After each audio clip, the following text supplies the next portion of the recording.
एक जंगल में टुनटुनी चिड़िया और उसकी बेटी सोनी चिड़िया रहती थी।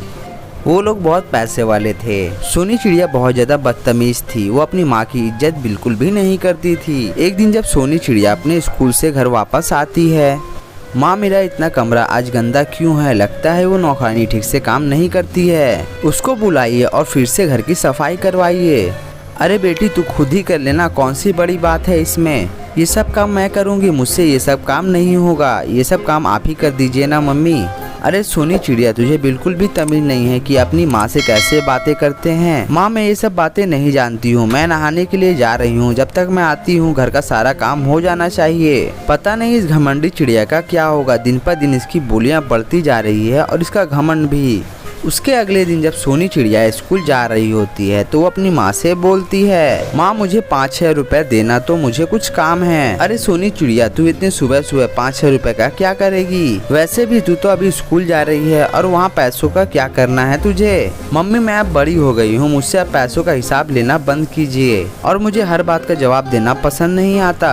आप पैसे देती हो या मैं आपके बैग से जाकर खुद ही निकाल लूँ। रुक जा सोनी बेटा, तू इतनी नाराज क्यों हो रही है, मैं तुझे पैसे के देती हूँ ना, लेकिन इतने पैसे खर्च करना सही बात नहीं होता है। उसके बाद शाम में सोनी चिड़िया स्कूल से घर वापस आती है। उसके साथ उसका फ्रेंड कालू कौवा भी उसके घर आता है। कालू कौवे तुम यहाँ पर बैठो, मैं तुम्हारे लिए चाय नाश्ता का बंदोबस्त करती हूँ।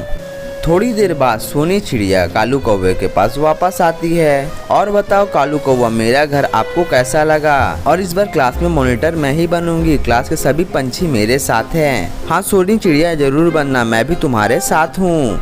तभी वहाँ पर सोनी चिड़िया की माँ टुनटुनी चाय नाश्ता लेकर आ जाती है। ये लो बच्चों चाय नाश्ता करो, और तुम्हें किसी भी चीज की जरूरत हो तो मुझे बोल देना। अरे सोनी चिड़िया तेरी नौकरानी तो बहुत अच्छी है, कितना अच्छे से काम करती है। अरे कालू कौवे ये सब बातें छोड़ और चाय नाश्ता कर। टुनटुनी को बहुत बुरा लगता है नौकरानी सब सुनने के बाद। वो वहाँ से जाने लगती है, तभी उससे गलती से चाय गिर जाता है कौवे के ऊपर। अरे बेवकूफ चिड़िया तुमसे तो एक काम भी ढंग से नहीं होता, तुम तो एक नंबर की बेवकूफ हो। अरे सोनी चिड़िया छोड़ना, उससे तो गलती से लग गया, तुझे क्या जरूरत है उस पर इतने चिल्लाने की, मैं वॉशरूम में जाकर इसे साफ कर लेता हूँ। लेकिन सोनी चिड़िया की माँ सोनी चिड़िया के ये बिहेवियर देखकर बहुत ही दुखी होती है और रोते रोते अपने कमरे में चली जाती है। फिर कालू कौवा अपने घर जाने लगता है, लेकिन जाने से पहले वो सोनी चिड़िया से बोलता है, सोनी चिड़िया तूने अपनी काम वाली बाई को बहुत ज्यादा बोल दिया, मैं एक काम करता हूँ उन्हें जाकर थोड़ा समझा देता हूँ, उन्हें अच्छा लगेगा। फिर कालू कौवा टुनटुनी के पास चला जाता है। देखिए आंटी मैं सोनी चिड़िया की तरफ से आपसे माफी मांगता हूँ। सोनी चिड़िया बहुत ही घमंडी टाइप की है, इसलिए उसने इस तरह से आपको बोल दिया। प्लीज आप रोना बंद कर दीजिए। बेटा कैसे ना रोऊं, जिसने मुझे इतनी सारी बातें सुनाई है वो तो मेरी खुद की ही बेटी है। आज उसने मुझे नौकरानी भी बना दिया, आज मेरी किस्मत पे मुझे हंसी आती है। ये बोलने के बाद टुनटुनी चिड़िया बहुत ज्यादा रोने लगती है। क्या कहा आंटी, टुनटुनी चिड़िया आपकी बेटी है? माफ करना आंटी, मैंने गलतफहमी में आपको नौकरानी कह दिया।